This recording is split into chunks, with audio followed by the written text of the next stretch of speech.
सिद्धाणं नमो आयर्याणं नमो वजायाणं नमो लोये सवसावणम् एसो पंचनमो यारो सव्य पावप्रणाशनो मंगलाणं च सव्येसिं परमं हवै मंगलम परमं हवै मंगलम। मूला एक आदिनाथ भगवान के चरणों में नमस्कार करता हूँ।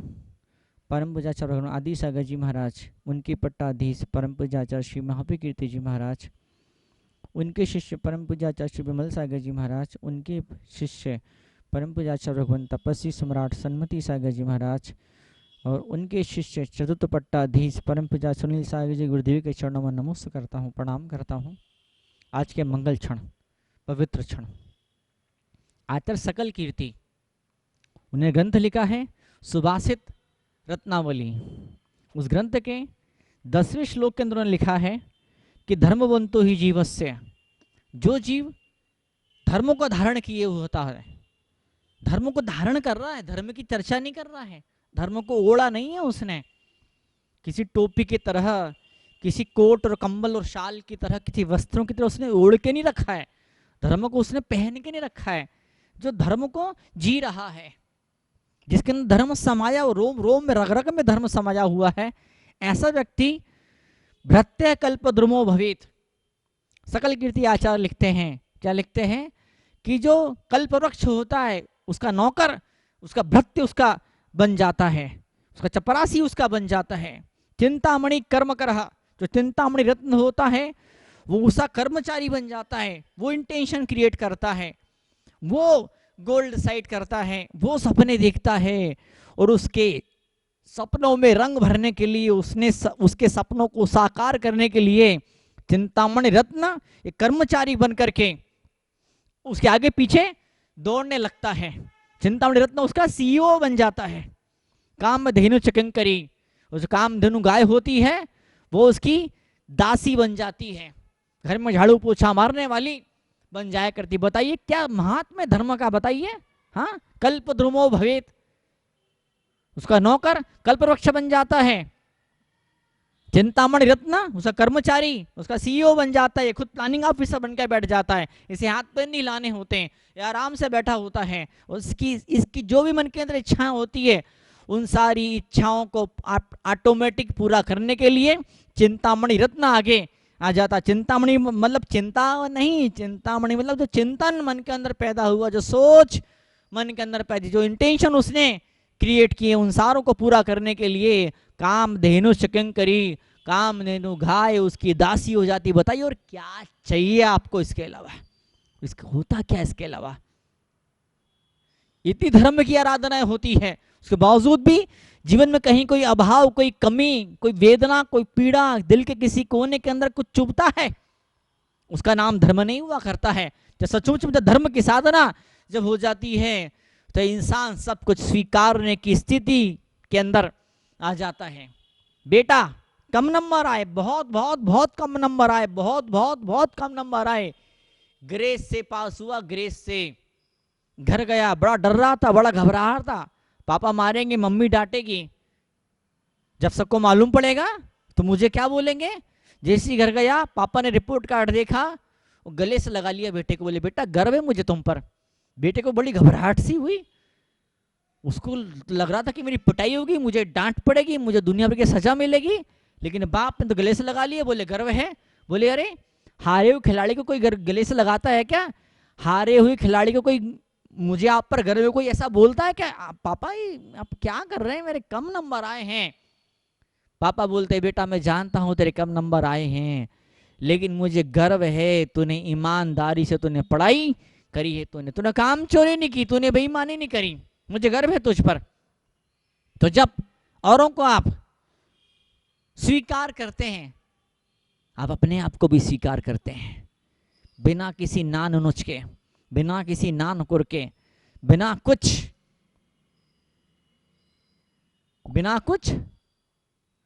कुछ मीन मेक के, बिना किसी मीन मेक के, उनकी सारी कमजोरियों के, उनकी सारी लाचारियों के बावजूद भी जब आप अपने आप को स्वीकार करते हैं, औरों को स्वीकार करते हैं, तो वहीं से धर्म के पहले स्टेप की शुरुआत हुआ करती है।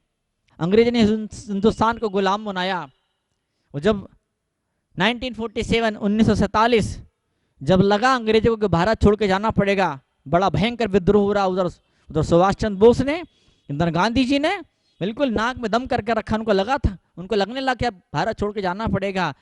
तो जाने से पहले चाल चली, जो अंग्रेजों के बड़े बड़े ऑफिसर थे, जो विंस्टन चर्चिल थे, जो वहाँ के राष्ट्रपति थे इंग्लैंड के, तो वो बार बार बोला करते थे कि हिंदुस्तान स्वतंत्र नहीं हो पाएगा, स्वतंत्र हो भी जाएगा तो गड्ढे में गिर जाएगा।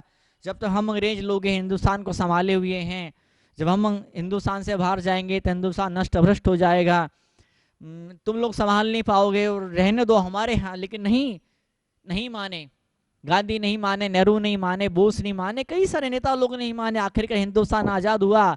और जब पहली बार यहाँ के प्रधानमंत्री नेहरू जब इंग्लैंड गए, ब्रिटेन में गए, तो चर्चिल बोले कि क्या आप इतने मुस्कुरा के हमसे बात कर रहे हैं, आप हमसे मिलने के लिए यहाँ पर आए हैं, हमने कितने जुल्म सितम आपके ऊपर किए, हमने कितने अत्याचार आपके ऊपर किए, हमको तो लगता था कि आप तो हमसे नफरत करेंगे।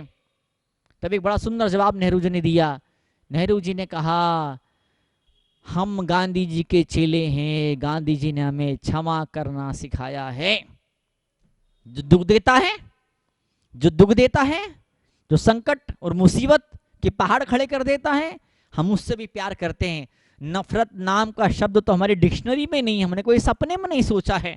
और जब इतनी ऊंची सोच जो इंसान लेकर के चलता है, ऐसे महापुरुषों के चरणों को जो पकड़ लेता है, ऐसे मुनिराज तो क्षमा धर्म का पाठ सिखा रहे होते हैं, ऐसे मुनिराज को चरणों का सेवक बन जाता है, तो सारे कल्पवृक्ष, सारे कामधेनु, सारे चिंतामणि रत्न, दुनिया की हर एक ताकत उसके चरणों में झुक जाया करती है। सफलताएं कदम चूमती है, बेताबी से इंतजार करती है। ऐसा इंसान कब आएगा, वो इंसान जिसके दिल में धर्म बसा हुआ है। यही धर्म की परिभाषा हुआ करती है। आज हम सब बैठे हैं यहाँ पर आकर के ना, ये इग्नोर, ये अवॉइड, ये डोमिनेट, ये suppress, use, throw this all words in the dustbin. ऐसा कुछ नहीं होता लाइफ के अंदर। मुझे चुटकुला याद आ गया। एक महिला थी, वो बस में सवारी कर रही थी, बस में सफर कर रही थी। अब चूंकि भीड़ ज्यादा थी, कोई पर्व त्योहार, कुछ तीज त्योहार कुछ रहा होगा, तो एक और सवारी बैठे, एक और पैसेंजर, एक और यात्री बैठे। तो कंडक्टर ने उस महिला से कहा, बहन जी जरा आप दब जाइए, जरा आप दब जाइए। तो महिला बोलती, दब जाइए, मैं अपने पति से नहीं दबी, मैं अपनी सास से नहीं दबी, तो उससे क्यों दबूंगी मैं, बताओ आप। ये दबाना दबूना छोड़ो, इन सारी चीजों को। जहां जो चल रहा है तो सहज भाव से उसे स्वीकार किया जाए। आज किस्मत जो भी दे रही है, ये मेरा ही अपना बोया हुआ है। जो भी खूबसूरती, बदसूरती, अमीरी, गरीबी, जो भी है, शरीर शक्तिहीन है, शरीर ताकतवर है, जहां भी है, जो भी है, जैसा भी है, वो सब क्यों मिल रहा है? वो सब मेरे अपने किए कर्मों का फल है। इसी सुभाषित रत्नावली के अंदर अच्छा सकल कीर्ति भगवान कहते हैं क्या, श्लोक नंबर 36 के अंदर, चारित्रासनमासीनो दंगी समीहते तत्तदेव समायाति त्रैलोक्यम त्रिजगतपति। जो चारित्र के आसन पर बैठ जाता है, मतलब क्या? चारित्र के आसन बैठ जाता मतलब क्या? तपस्या और त्याग को दिल से करने लगता, जितनी बनती है, जितनी शरीर में शक्ति होती है, हाँ, जितना उसे सद पाता, जितना उसे बन पाता है, वो एक्स्ट्रा नहीं करता है। वो दिखावे के लिए और उसे मान सम्मान पाने के लिए कुछ एक्स्ट्रा नहीं करता है। जितना सहज रूप से ऑटोमेटिक अपने आप हो जाता है, उतनी तपस्या और वो त्याग करता है। और उस तपस्या का, उस त्याग का ये फल होता है, क्या बोलते हैं? यद्दंगी, जिस वस्तु की समीहित मतलब आकांक्षा करता है, क्या? त्रैलोक के 3 लोक में तत्तदेव, वह उसे समायाति प्राप्त हो जाती है। तपस्या करने वालों को ही कुछ उपलब्धि हासिल हुआ करती है, उन्हें कुछ ऐसा मिल जाता है जो बिना तप करने वालों को नहीं मिलता है। तप का मतलब हर बार उपवास नहीं होता है, तप का मतलब हर बार कम खाना या एकासन नहीं होता है।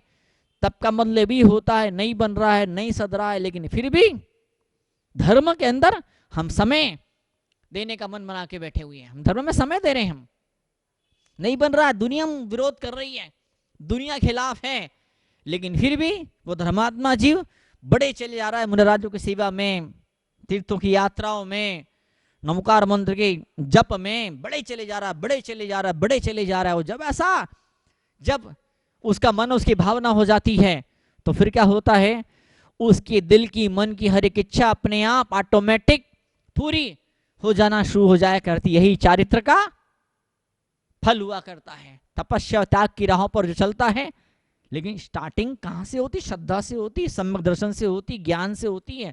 जब श्रद्धा होती है, जब ज्ञान होता है, अरे श्रद्धा, जब दुकान पर श्रद्धा नहीं होती है, जब कोई दुकान पर विश्वास नहीं बैठ पाता है कि इस दुकान से मुझे फायदा होगा या इस मोहल्ले में मुझे फायदा होगा, जब ऐसा विश्वास नहीं होता है, जब आपको लोगों पर, चीजों पर, अपने हुनर पर विश्वास नहीं होता है, तो फिर लक्ष्मी भी नहीं आती है। तो तीनों चीजें एक साथ काम क्या करती? पक्षी भक्ति के पक्षी की तरह हुआ करता है। एक पंख उसका ज्ञान का होता, दूसरा पंख उसका वैराग्य का होता। ज्ञान और वैराग्य के पंखों के सहारे ये भक्ति रूपी पंछी अध्यात्म के आकाश के अंदर ऊंची ऊंची उड़ाने भरता है। वो ऊंची ऊंची उड़ाने, जो बड़े बड़े बाज, जो बड़े बड़े पक्षियों को नसीब नहीं होती, वो ऊंची उड़ाने भक्ति रूपी पक्षी भरा करता है। सम्राट था, राजा था, एक आंख फूट गई थी उसकी, एक आंख युद्ध के अंदर खत्म हो गई थी, एक ही आंख का था। उसने प्रतियोगिता रखी, उसने जो भी मेरा सुंदर चित्र बनाएगा उसको मुंह मांगा इनाम उसे दिया जाएगा। तो कई सारे दूर दूर देशों के चित्रकार लोग आए, उन चित्रकारों ने अपनी कला, अपनी हुनर दिखाई और हुनर दिखाया और एक से बढ़कर एक सुंदर चित्र बनाए। कुछ 5-7 सिलेक्टेड चित्र मंत्री ने चुने, वो राजा के सामने पेश किए। राजा ने देखा जो सबसे सुंदर चित्र था, उस चित्र के अंदर राजा बहुत ही सुंदर था, दोनों आंखें थी उसकी, बहुत सुंदर था, दोनों आंखें थी। राजा बोला कि सुंदर तो है लेकिन सत्य नहीं है।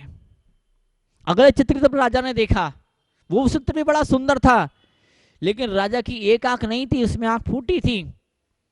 तो राजा फिर बोलता उस चित्र को, उस पेंटिंग को देख करके कि सत्य तो है लेकिन सुंदर नहीं है।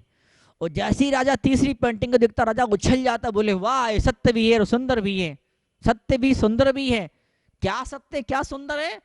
उस पेंटिंग के अंदर, उस चित्र के अंदर कलाकार ने बहुत बुद्धि का उपयोग किया था। उसने क्या किया था?